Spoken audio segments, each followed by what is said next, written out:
All right, how's everyone doing? I'm Rich CELENZA. Thanks for tuning in to the Rich CELENZA Show. WTF are you talking about? So what I want to get in today is toxic relationships. And I did a podcast not too long ago, or actually I posted one, I should say. It was episode 96, if I'm not mistaken, and it was called Not All Relationships Were Meant to Last. And I got a lot of feedback regarding that from a lot of different people. In relationships, out of relationships. Some people loved my honest approach. Some people were kind of offended. But I'll just give you the gist of it. Basically, that podcast was really about me telling people that just because you started dating somebody for the most part doesn't mean that that is the person for the rest of your life, or that you should get engaged or married or think that that person is the right person for you. It may be the right person for you now. Now, nobody can read the future. At least I don't know anybody that can. And what I was really trying to do is help people protect themselves. And kind of be realistic when it comes to dating. Because just like I mentioned then, I'm going to mention it now, just because you started dating somebody, maybe the sex is amazing, maybe you two have a lot in common, maybe your family all get along really well, you may be the same religion, you may be the same ethnic group, and all these things may be lining up perfectly, which is wonderful. But sometimes we know when we're dating that person, that's not the one. But a lot of times we're afraid to break it off because we don't want to start over, or we want to convince ourselves in the future this person is going to change, maybe because there's other things that may be in play that you don't like about this person, you just don't want to admit it. Or you may find out other things about these people that really, or this person that you may not like. And a lot of times, and I talk about this a lot in my podcast, a lot of us, most people, for the most part, aren't usually what you see. That doesn't mean they're bad. And I think a lot of people think when I say things, they go immediately to the bad. It actually can be good too. A lot of people are a lot better than you even realize. But there are also a lot of people that aren't, that are worse. There are some people that behind closed doors do a lot of things that could be shady, but there's also a lot of people out there doing a lot of things that are good for people that don't talk about it or don't show it off, I guess, to a certain point. But back to what this podcast is about. So, and it's regarding now, it's kind of another step into that realm, which is toxic relationships. And I'm not going to get into toxic relationships necessarily just when you're dating. That's kind of easy breezy to talk about. Yeah, this, it's not working for you. You're always arguing. You're fighting. You're getting verbally abused, physically abused. We get it. You're in a toxic relationship. Welcome to the real fucking world. There's billions of them out there, okay? And if you want to stay in one, don't complain about one, okay? That's my theory on that. And I think no matter who you are, if you're middle-aged, if you've been divorced, you most likely dated numerous people to a certain degree. Maybe you didn't, but you know what it is to be with somebody who's right and wrong. And again, just because you're with this person, you think they're great now, you have to acknowledge that that person probably is not going to be the same person 5, 10, 15, 20, 25, 30 years down the road if you plan on marrying them. Everybody evolves. And for both of you to evolve, especially nowadays, like perfectly in sync is most likely not going to happen. Because you also have to realize in relationships, things are constantly changing. You may be even having children, I talk about, which is every child you have is going to change the dimension or the dynamic of that relationship. Everybody that passes away in your life can change it. Some people create addictions. Some people become very religious. Some people become anti-religious. And you have to be able to understand all that. And you have to have a lot of patience in relationships. But back to toxic relationships. Let me get some water here.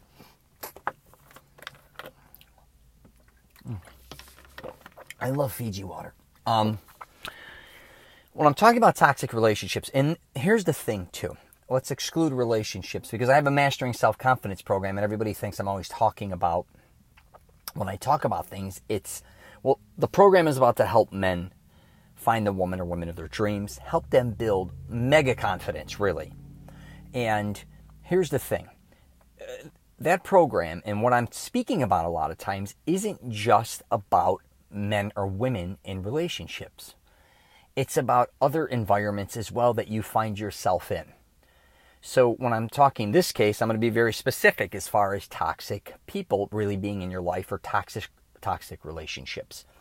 And I'm going to get probably a lot of backlash maybe on this or not, but it's regarding mainly people that you're very close to in your life, because the reality is the only ones that can hurt you or that you hurt are people that you're close to, right? Obviously, the guy down the street you don't know cannot hurt you usually in any way, shape, or form unless he comes up and physically abuses you, maybe throws rocks through your house. I don't know, but you're not going to really let a person or strangers affect you, right? You may on social media, you may not know people and you allow people to piss you off, which if you do that, that's on you. You got to really get over that shit. If you're letting strangers or people that have no idea who you are, what you're about, constantly affect you or critique you, that's on you. You know what I mean? You got to learn to be thick-skinned. I'm talking here about family members, which are parents, siblings, cousins, aunts, uncles, grandparents, colleagues, and friends. And here's the thing regarding a lot of relationships that we're in.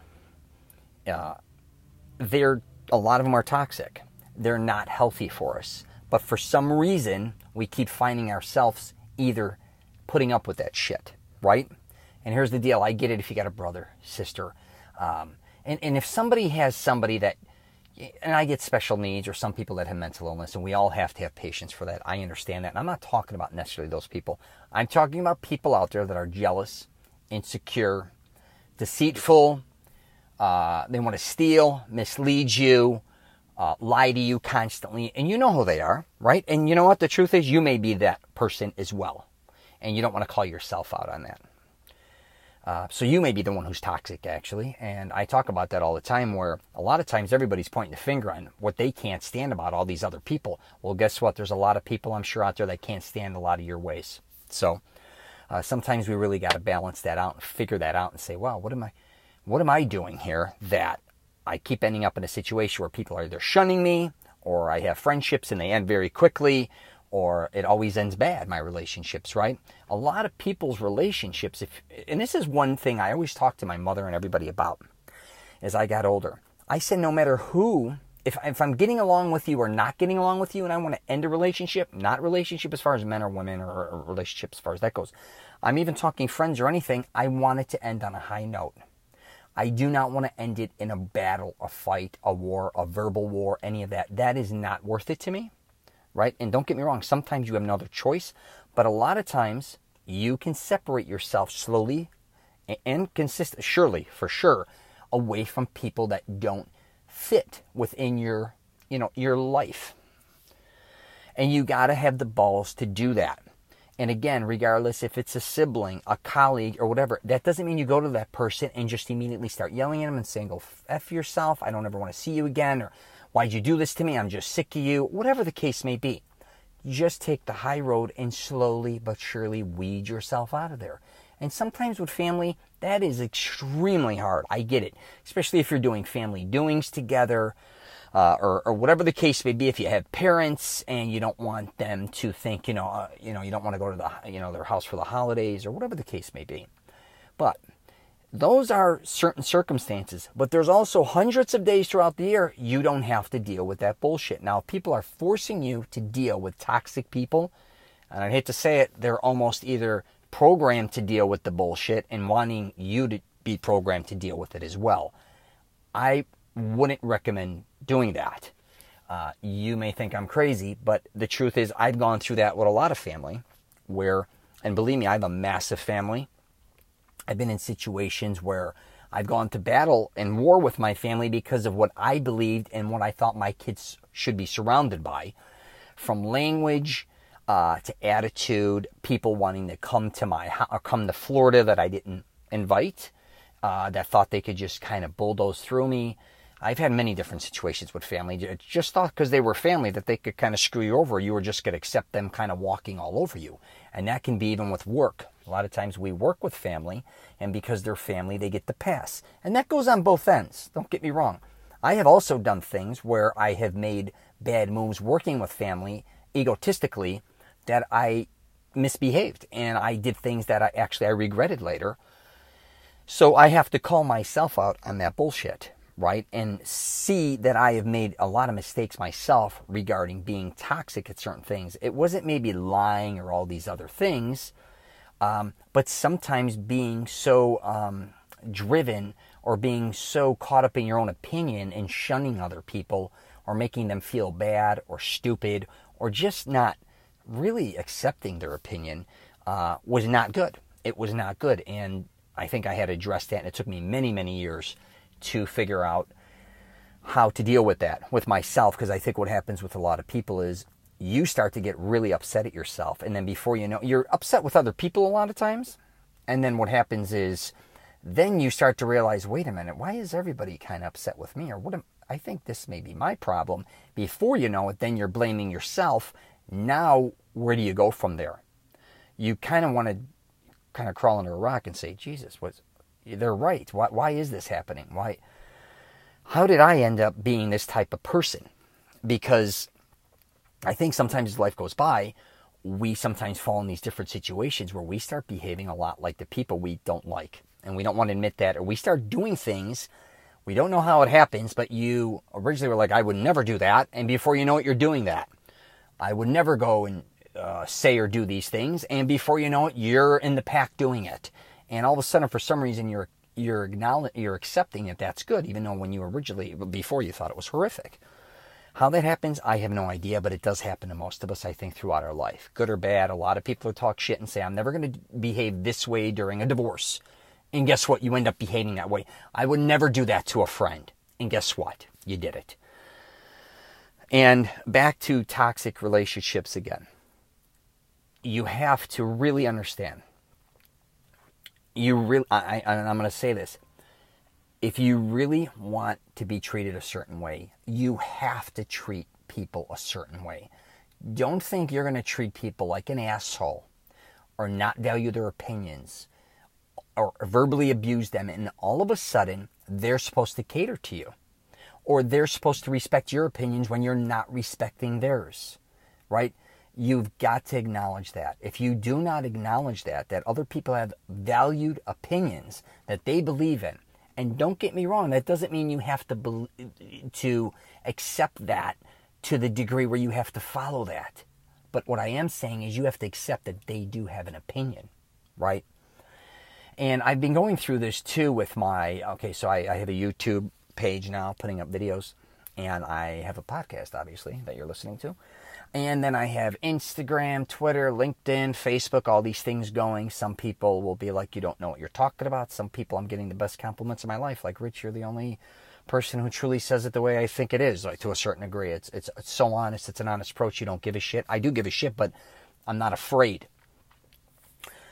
But when you put yourself out there a lot and you know things are going to come your way from a lot of different avenues. And I kind of realized it'd be coming from a lot of different avenues because I did other things as well. So I made films, and after you make a film, when you do something that's very public, everybody's going to critique the shit out of you. And your friends and family members, colleagues, they're going to always say it's great. But then when you start getting reviews from other people, but truthfully, I got really decent reviews on my films, but I got rejected by hundreds of film festivals. I got rejected a lot of times from distribution. I learned how to deal with rejection, and it was hard. For my first two films, because your ego is huge and you think your film's always going to make more money than it is, it's going to get in more festivals at that point in time, you're going to get a lot more, you're going to get more money from other people to invest in films and all these different things, and a lot of that shit doesn't happen. And then I went and wrote some books, and I got some really good feedback regarding that, and then I didn't get any feedback at all. Which means also I think a lot of people liked it, and a lot of people could care less about it. They weren't that, behind it, or thought it was something as good as I thought it was. So then when I went on to create my Mastering Self-Confidence program and do these podcasts and whatever, I kind of just did it with an honest approach that I really am doing it for myself. And I could finally be myself on every level. And when I was first doing videos, I remember too, is a lot of people only knew me as being dressed up and like going to red carpet events, maybe in California, and I had this persona that I wanted to look like this and only be seen like this and all this. And finally I had to say, and I've talked about this previous podcast, I just want to be myself. on every level. When I'm shooting a video, that's how I look today. That's how I dress today. Okay? When I'm doing a podcast, that's what's on my mind today. If I want to interview somebody for my podcast that I find interesting and I think maybe my audience will, I'm going to do that. I'm not just going to keep doing things because I think everybody else wants to hear. I would love to do that, actually. I take that back. I want to do things everybody wants to hear about, but it's also got to be something I'm interested in doing, right? It's got to work. And let me get some more water because I'm not getting too far off the beaten trail here, but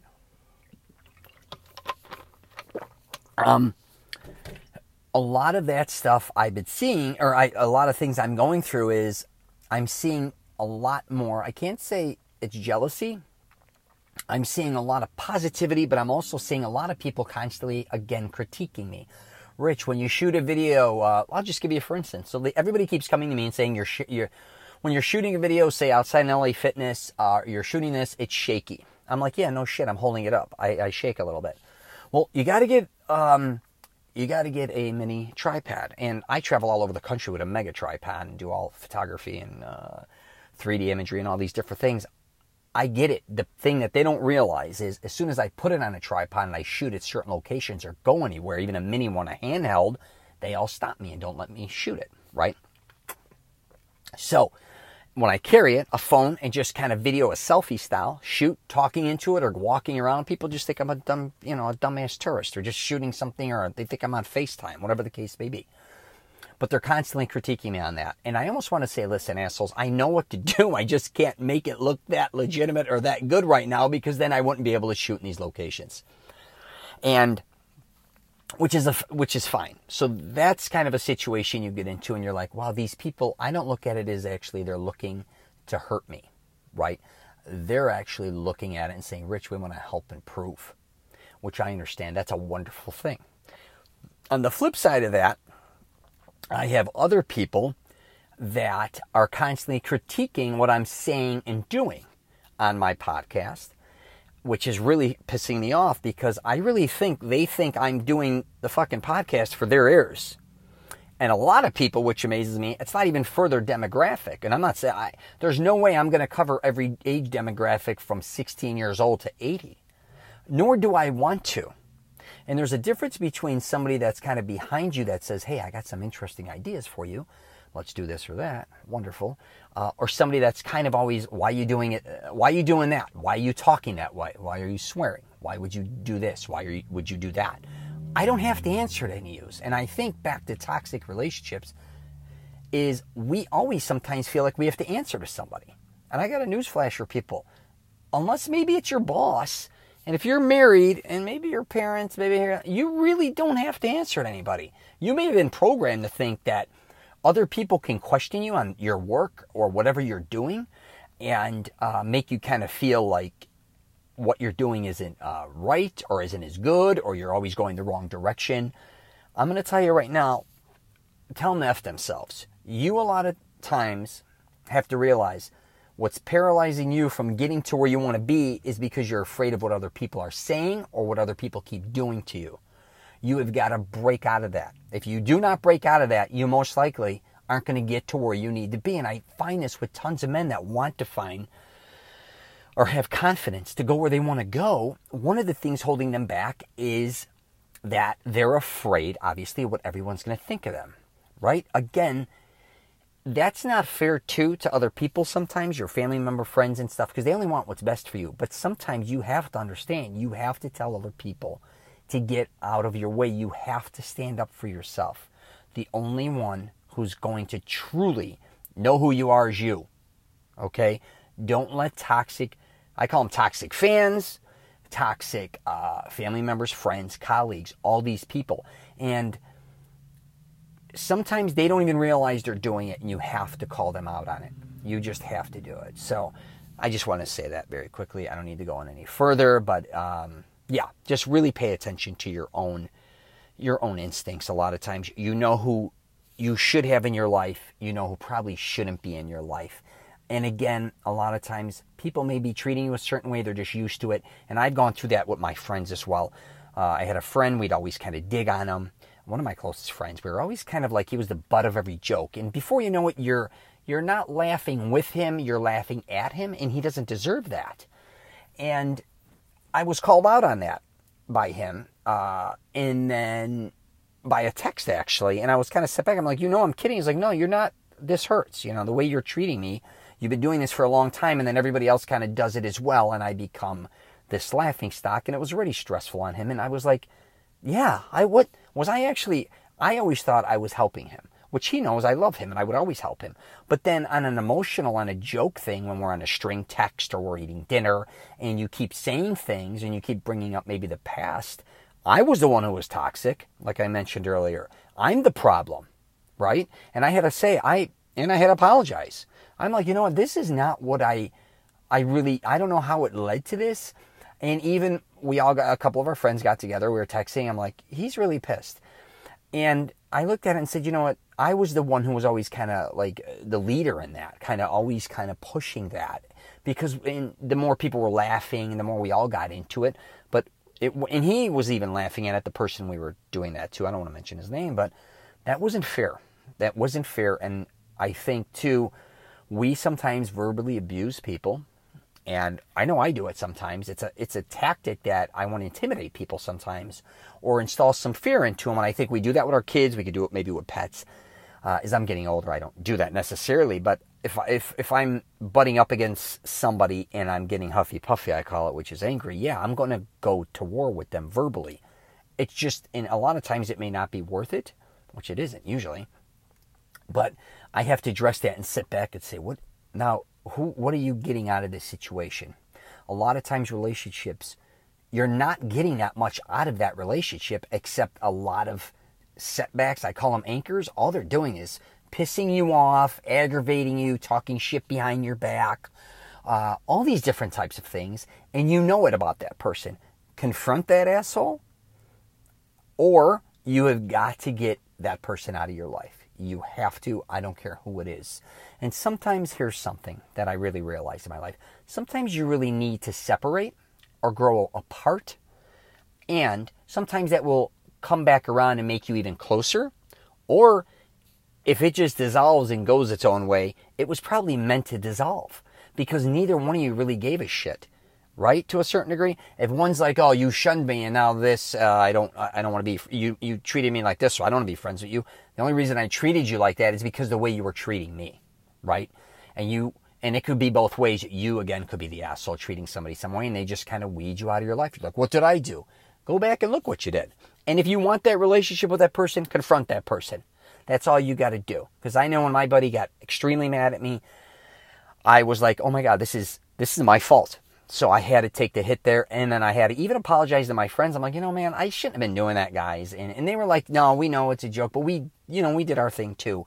But yeah, so call yourself out on your own bullshit too. So I'm going to wrap it up there. If you get a chance, you can also check me out on my YouTube channel, Rich CELENZA. I'm going to be posting, I usually post a lot of different things all over North America. But for the most part, I've been doing a lot of stuff with the gyms, LA Fitnesses, my favorite Italian restaurants. I'm going to start posting a lot of different things regarding how to master your self-confidence too. I'm on LinkedIn, Twitter, Facebook, and Instagram. And again, if you'd like to leave any comments, go ahead. I like when people disagree with me just as much as they agree with me. I like that, but that doesn't mean you have to be rude about it. But if you are, I have no problem with it because I get it. And here's the thing: when people read something, I always tell them, if you're reading a text or reading an email or whatever the case may be, don't take that shit to heart. A lot of times, depending on what mood you're in and you're reading something, that's kind of how you're going to take it. Or you don't see the person laughing behind it or just being a smartass. So don't take that stuff so personal. Even comments or anything. Even if I'm leaving a comment, it's not on a negative thing. It's hilarious. I've been putting up these posts on my Facebook calling people jagoffs. It's a joke. Like today was if somebody bows your car and they bring it back dirty and on an empty gas tank, they're a jagoff. It's supposed to be a joke thing. And most people laugh their ass off it, especially if you're older, because that's kind of a Chicago term. More middle-aged people, young people, I don't think use that word anymore. But some people actually get offended, like, Rich, not that one, but you say something that's offensive. I'm like, it's a joke, asshole. Stop taking it so literal. And there's a difference between always digging on somebody and, hitting those targets where you're pissing them off. You could be making fun of their height, their hair, or their being bald, or being fat, or, there's triggers there. But there's also a time and a place to make fun of each other and just have fun. But just be careful sometimes. That's all. All right, I'm going to wrap it up there. If you're traveling, safe travels, and I wish you nothing but the best.